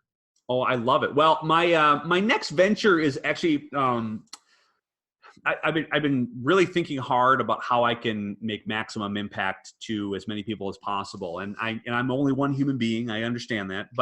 And so I'm really sort of bridging to this online space where I can get experts from across the field, including yourself, by the way. We have to talk offline about this because I think it's going to happen. And I built Do Good University. And it's an online platform where we're going to have experts talking about 101 basic fundraising principles. This is not a place for the 30-year university system veteran who knows all and is all powerful, whatever. This is for the accidental fundraiser. This is for the person who just needs to get their feet wet, or they just need to understand basic concepts, whether it's appeal writing, special event checklists, end of year planning sheets, board onboarding or recruitment, anything in between. Sort of social media marketing. What does it mean to do a post? All the 101 classes we're going to host at Do Good University, Do Good YOU University. And we're gonna launch this sort of, the signature course is based on my book, Fundraise Awesomer. It's going to give you sort of a step-by-step mastermind group, accountability partners with this sort of really intense questioning and accountability group to make sure that you have everything you need to do and everything you need to be a successful fundraiser. So that's our signature course. And then we're going to have a whole host of courses that start October 1st that you can take a la carte, and they take 3 or 4 hours a piece. And it's a ton of content, and it's video trainings and ebooks and guest expert trainings. And then you get to be in this little small private group on private Facebook groups to answer all your questions as well. So I'm really, really excited about this. It's kind of where the new frontier is, to kind of reach as many people as possible and do the maximum amount of good. And so that's really, I'm excited. And then if you want to fundraise awesomer, feel free to go on Amazon and pick up your book, your copy of Fundraise Awesomer. And it's really, and I appreciate you reading it. I really appreciate you getting it. And it's really a fun and simple way to understand how to get out of your own way and carve out some time to do fundraising. And I was really purposeful in how to approach it from a fun, this is not at all scary sort of way. And I really appreciate you purchasing it and reading it and being awesome. So I try to do what I can. Let the people know how they can get a hold of you. What social media, email, phone number, whatever you want to share. Sure. You can visit me at dogoodbetterconsulting.com. You can email me at patrick@dogoodbetterconsulting.com. You can find me on social media, Twitter, Instagram, LinkedIn at Fundraising Dad, or you can find me on Facebook, either Do Good Better Consulting or Do Good University, or you can, hop on Facebook and just message me or give me a buzz through our website, and we'll help out. And again, I've never said no to a meeting. I've never said no to a coffee meeting. I don't charge for any of these sort of inquiries. Okay, hey, I got a quick question. Good, I got a quick answer. Here you go. I find value in giving people as much value as possible. Join our Do-Gooders network. We're on Facebook in a little closed group of sort of masterminding crew as well. And any way I can help you guys, let me know. And of course, I'm excited for you because you're doing the Lord's work here, giving the podcast and another bunch of voices talking about how nonprofits can thrive at the basic level, my friend. I mean, you've got the niche here, and I'm ecstatic to be a part of it. So thank you very much for having me. Thank you again, Patrick.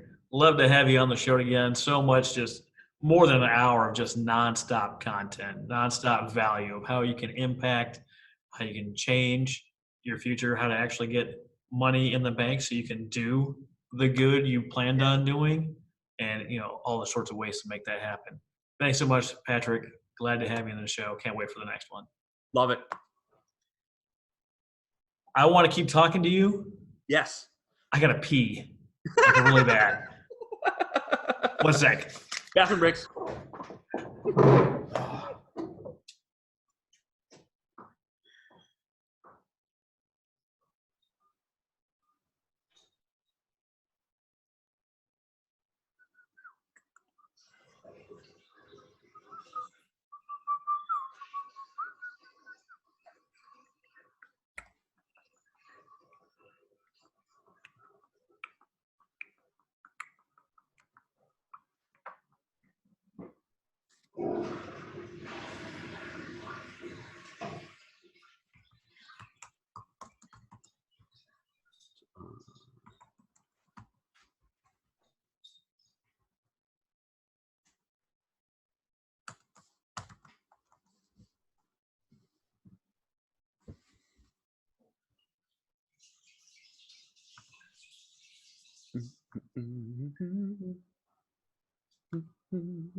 Yeah, baby.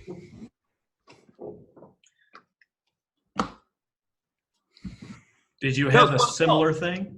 But no, I needed a coffee refill. So this is what I was doing. Holy gee, look at you. That's a much better responsible hydration than my diuretic that I'm I started with a cocktail. That's smart. If I started with a cocktail right about now, I think there would be some questions on being a raging alcoholic 9:30 in the morning. So, well, that's true, but for me, it's after 5. Oh yeah, you're on easy stuff. Love it. That was fun, man. Thank you. I had a great time. A lot of amazing content, great personality, and of course, we're vibing. We're Vikings. We're in the nonprofit world. We care about the Lord's work, and yes, I think that's awesome all the way around. Let me know how I can cross promote and publish on this end too. I'm happy to, push in any way that I can on my number of channels as well. So, okay, perfect. Today on my to-do list, because I have one of those. Yes, I got to get out media templates for whatever social media you have, an email template to help promote the show. I'd love your help promoting the launch tomorrow. Yeah, absolutely. Are you in the do-gooders group that I've got on Facebook? No. You will be in just 2 seconds. Hold on a second. You can cross promote there as well, and I will as well. I will too. Let me get you on here. And this is a nonprofit group, right? Yeah, I've got I just invited you. Yeah, it's kind of like I just post. Everybody's either memes and it's videos, and it's just kind of things that we sort of need to know. It answer a lot of questions from some small groups. It's like 280 people. We'll boast that up to about 500 here in the next couple of months. And anyway, it's a place that I get to just sort of chat with. And so feel free to launch that there. Okay, fantastic. I just have to make sure I'm sending out the right link. It looks like we're going to do Libsyn for the first couple of weeks while I'm building my website. Yeah. And then get that out. I have video and I have the podcast, and I'm converting them to text. So you can digest the material however you want it, which I think is a great idea. I've got the Patreon that I pitched at the beginning that I didn't pitch at the end. Come back, stop it, and then record that thing at the end. You're fine. You're good. Yeah. And then I got the T-shirt deal. Did I tell you about T-shirts? Yes. Is that a go now? That's a go. I found someone to make them, to fulfill them for a decent price. Nice. I got some quotes from you that I was jotting down. People aren't going to be offended if you ask for too much. Yes. It's a good one. Time, talent, and treasure, or some variation of that. I like time, talent, treasure. No money, no mission. That's a good one. So I got a couple of quotes from you in there. I've got one that I started to jot down, but I got lost because it was long. One is asking questions that don't involve the size of their checkbook. I like that one. I thought was great. Yeah. Yeah. I know this is your friend, but you're never allowed to ask for a major gift unless you know the name of their dog. That's amazing. So it's one of my favorite bits he ever passed on to me. He passed away a couple of years ago, and still I think this region is just reeling from it because he was so good at that stuff. Master storyteller. And then have the audacity to ask for the best the donor has to offer or something like that. Yeah, I like that too. Yeah. I'd go with that. Though I think a T-shirt that just labels you as accidental fundraiser would be really funny. Yeah, I'm with you. I'm trying to find ways to. I'd wear that. I'd totally wear that. Yeah. Yeah. So the goal is to help. I wanted to have a way that I could do something that would help kind of sustain the podcast, because I do have some production costs based Right. on the time zone that I'm in, and my availability. So I have to have production costs, Right. and then actually passing on some kind of benefit to the people that I'm working with. So I'm going to give you $5 a shirt that I sell, and I'm assuming you'll help promote that to help yourself. Duh. I think it just makes sense all the way around. So Yeah. And then tell me about the Do Good University. I really like that concept, and that's something that I've been working on for myself for this, so I can have a product to actually sell, coaching to actually sell. I'll give you the link here, and in fact, if you want it as a template here, I'll just send it to your Facebook page as well. Here, I just sent it to your on Messenger right there.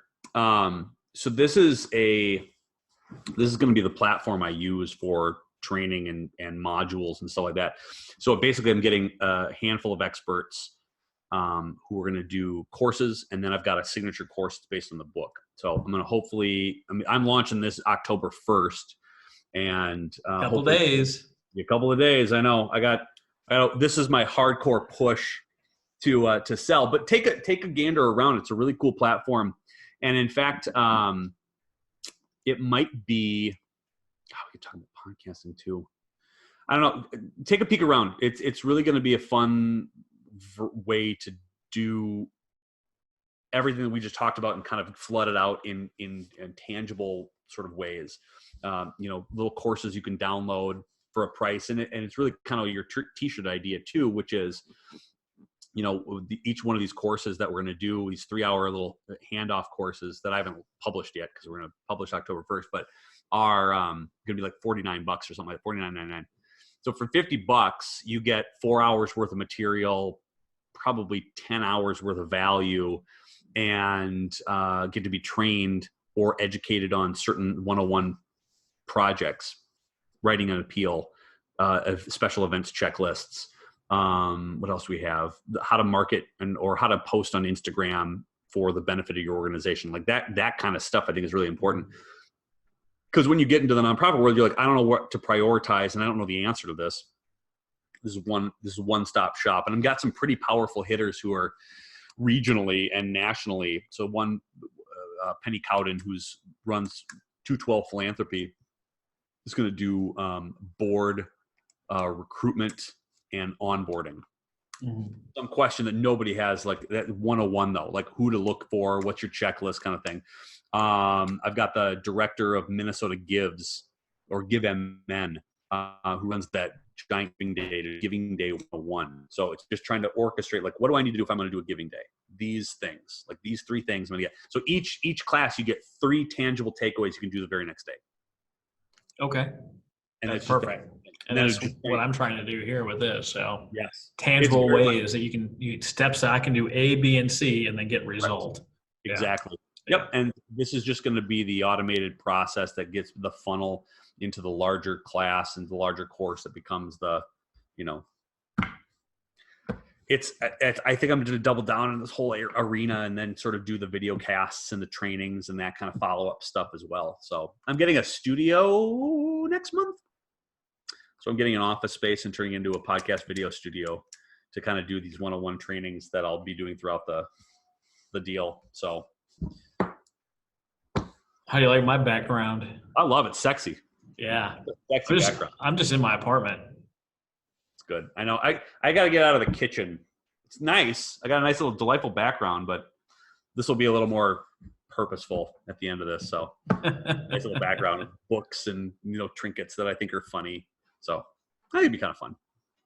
No, I think it's awesome. I think it's great what you're doing and the value they provide. And I've had at least 5 people in the online space tell me to talk to you.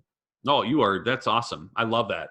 Well, yeah. I mean, it's common. It took it's 2-year burn for this to kind of catch up with stuff now. So I'm just going to try to take all the momentum and build it into a system that I think people can have accessible. And I really want to keep it at a price point that, again, pays the bills, great. But really, it's just trying to get people in that don't have to spend $10,000 on trainings or traveling or whatever. You can get it right to your front steps, front steps. And nobody's talking about this 101 stuff. I mean, you and I have found this niche where nobody's talking about it because they think that it's too basic or that it's not like. But as well as I do, it's not. Know this shit. No. It's the problem right now with the MBA.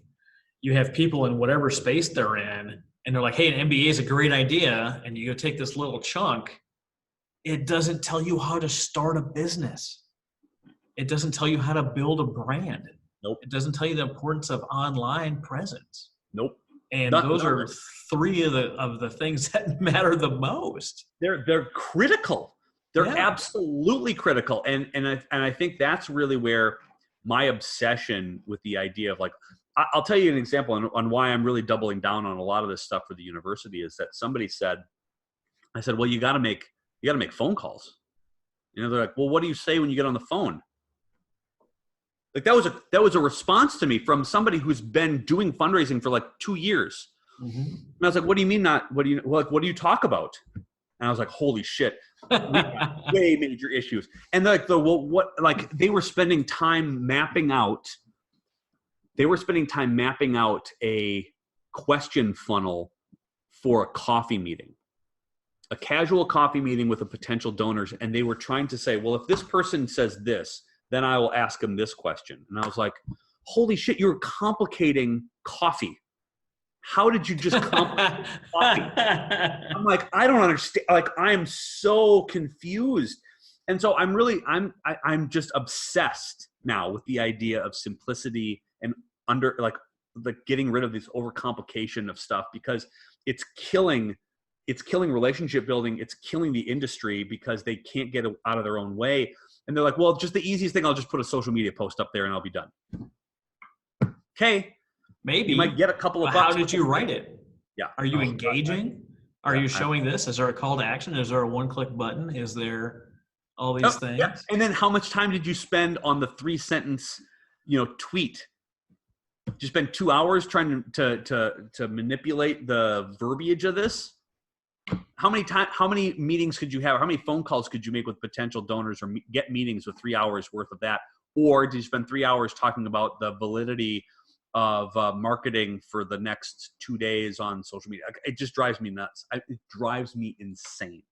So I'm on this just hell-bent mission of simplifying everybody's freaking life, and I just want to help. Hey, I'm Travis from Do Good University, wondering how everything is going in your world.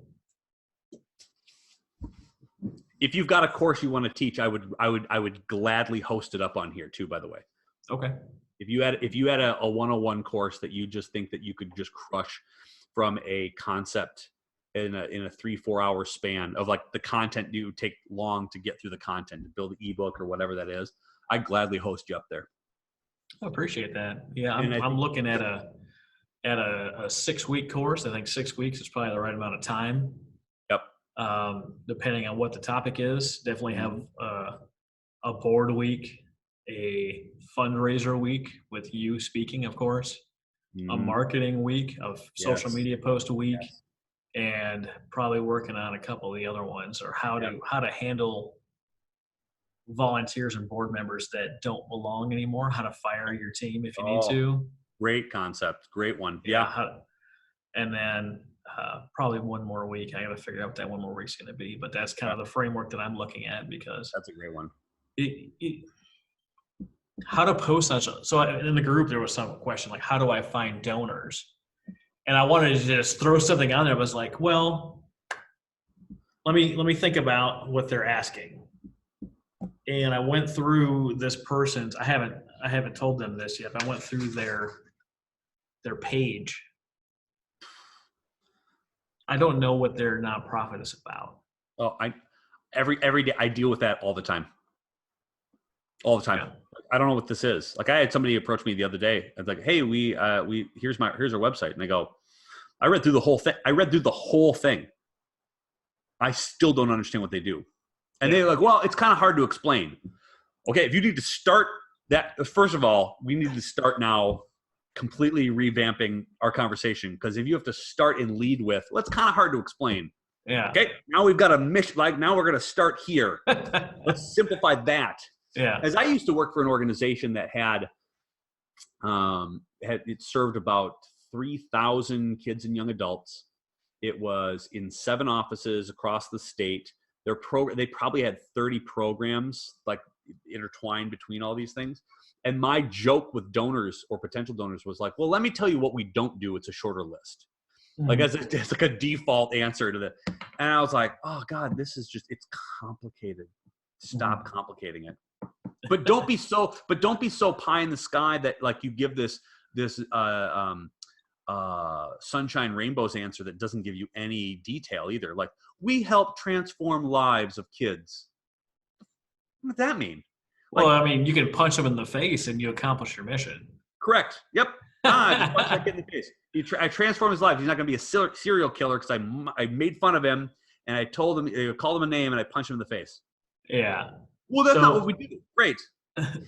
So my last interview was Matt Kubler, and he has an amazing story. And I could talk to you all day about his story, but his podcast that he hosts is 2 dates and a dash.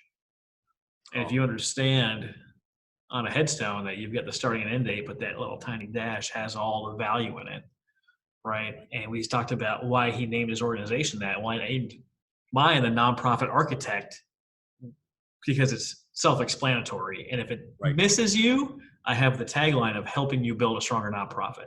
Right. And my thought was, I don't want to explain what it is that I do beyond my name. I want it to be straightforward. And he's like, well, I kind of feel bad. And I was like, don't feel bad, because yours draws them into a conversation. Right. Yeah. Mine, they could say no right away. Usually they might say no because it's confusing and just kind of walk off. But if you get them in conversation, you've got them. Hook them at least for that. So yeah. No, I can very much appreciate that, because that's actually like a killer version of just getting them to ask the question. Because we could talk about this stuff from a marketing standpoint, is tell your story in a way that they want to lean in and ask, well, tell me more about that. Mm-hmm. Yep. I want you to tell me more about that. But you have to be specific enough that people can understand it right away, because if they have to search or look, people have the attention span of gnats now. So you have to have, you have to get an answer out right away, but then draw them in and play the long game as well. It's just it's a delicate balance. We live in this world of too much information, I think, at points. And it really becomes this balance of trying to give them talking points and then build mission base. And boy, it's complicated. And if you're a 1-person, 2-person shop. Well, the struggle is, how do you get them beyond the headline? And if your name, going back to my story, if your name is the headline and you can't get them past the name, if it takes more than 3 seconds, they're like, I'm done. Yeah, I'm out. The video didn't load. I'm on to the next thing. This video is going to change your life. Yeah, but I don't have time for that. Yeah. Is it? Too easy ways to raise billions of dollars. No, too much. Yeah. No, I hear you. Yeah, you had this great post. You had this call to action. You didn't put a link. Where are they clicking? Now they would go figure it out. You direct them to your website. Where on your website?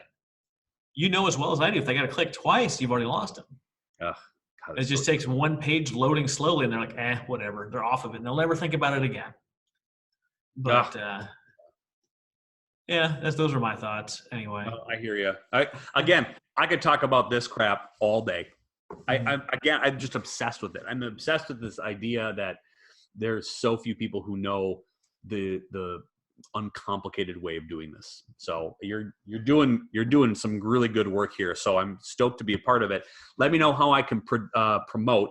And then when I get my video cast up and running here, because I probably have 35 episodes already in the can from a video guest expert training kind of thing. But when I get the studio up and running stuff, we'll get you on it as a guest, cross promote all these things, and then sort of flood them your way as well.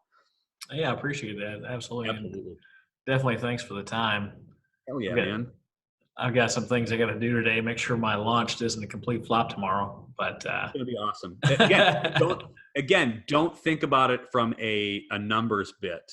No. Think about it as if you actually did it and then slow burn it. Because I think we get caught up in the vanity numbers where you're like, oh, look at all these people. Doesn't matter. Slow burn it, get it done, and then just build from there. So and every episode's going to garner more people too. So. Oh yeah.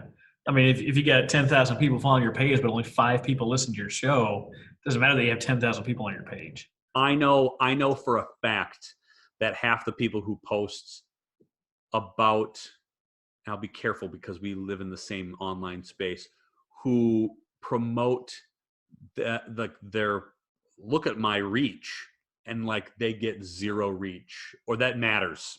And there's like 5 people engaging on their page every time. And that's a problem. So you see that disconnect. You see the 5,000 followers and you see 4 likes, not hearts, not surprise faces, regular old likes. No passive comments. And no comments, and just a passive like, all right, I guess. Click as read. I read it. Don't care. Don't care. Yep. All right, my brother. This was fun as all hell. Kudos for doing this, and good luck on the launch tomorrow. Let me know how I can be of service, and let me know how to promote. And we'll cross promote in a couple of places as well. So. Sounds great, man. Thanks a lot. You have yourself a great day. And then let me know when this one's going to go up, because I will push, and I'll build a calendar around it as well on my end and put it on my personal stuff. I'm considering putting this one out earlier and not just recorded episodes. Love it. I want to make sure I'm getting the right value out of my guests. There's a couple stacked up that don't provide the same kind of value. Good stories, good behind the scenes, great value. Done. Later. See you, Holmes. Bye. Bye.